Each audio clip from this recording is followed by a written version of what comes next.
नमस्कार साथियों, हम कक्षा 6 से कक्षा 12 के अंतर्गत महत्वपूर्ण प्रश्नों के बारे में बात कर रहे थे। तो आज हम बात कर रहे हैं कक्षा 7 का अध्याय नंबर 5 वन और वन्य जीव। ठीक है, यहाँ से बहुत ही महत्वपूर्ण प्रश्न बनने वाले हैं। चाहे आपका कोई सा भी एग्जाम हो, कॉम्पिटिटिव एग्जाम्स के लिए बहुत इंपॉर्टेंट है, क्योंकि ये आपकी नींव है।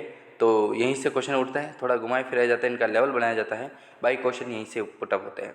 तो जल्दी से बात कर लेते हैं। पहला प्रश्न आता है, किसी भौगोलिक प्रदेश में वृक्ष, लताएं, पौधे, झाड़ियाँ, घास, काई आदि सम्मिलित रूप को क्या कहते हैं? तो उसे वनस्पति के नाम से जाना जाता है।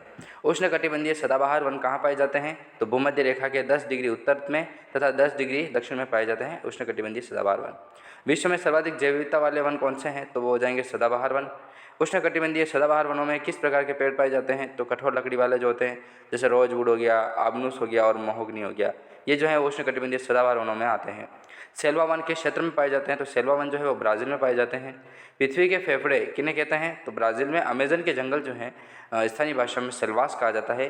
तो यही पृथ्वी के फेफड़े है, क्योंकि इसका प्रतिशत जो है वो बहुत ज़्यादा है पेड़ का। विश्व का सबसे बड़ा सांप एनाकोंडा कहाँ पाया जाता है?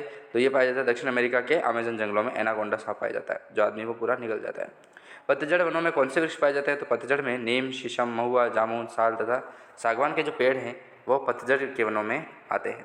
नेक्स्ट क्वेश्चन की बात करते हैं। तो शीतोष्ण कटिबंधीय सदाबहार वनों में किस प्रकार के वृक्ष पाए जाते हैं? तो कठोर व मुलायम दोनों प्रकार की लकड़ी वाले बांस, यूकेलिप्टस तथा चीड़ के पेड़ पाए जाते हैं।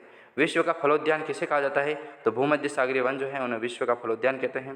कागज़ की लुगदी बनाने के लिए किस प्रकार के वनों की लकड़ी प्रयोग में की जाती है? तो वो की जाती है शंकु अथवा कोणधारी वन वाले। कोणधारी वनों के प्रमुख वृक्ष कौन से हैं? तो वो हो जाएंगे लार्च, स्पूस, पाइन व बर्च। ठीक है, इसी के साथ हम नेक्स्ट क्वेश्चन की बात करें तो देखिए 13वां महत्वपूर्ण प्रश्न आता है कि विश्व में सबसे बड़े घास के मैदान कौन से हैं? तो वो हो जाएंगे सवाना घास के मैदान।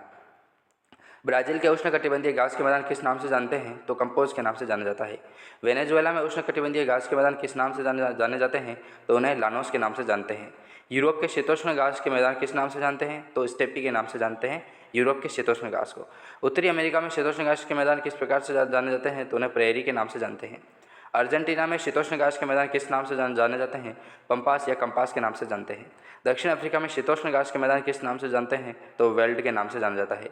ऑस्ट्रेलिया में शीतोष्ण घास के मैदान किस नाम से जानते हैं? तो डाउन्स के नाम से जानते हैं। ठीक है, ये जो सीरीज आपको बहुत ही इंपॉर्टेंट है, यहीं से आपको याद रखिएगा।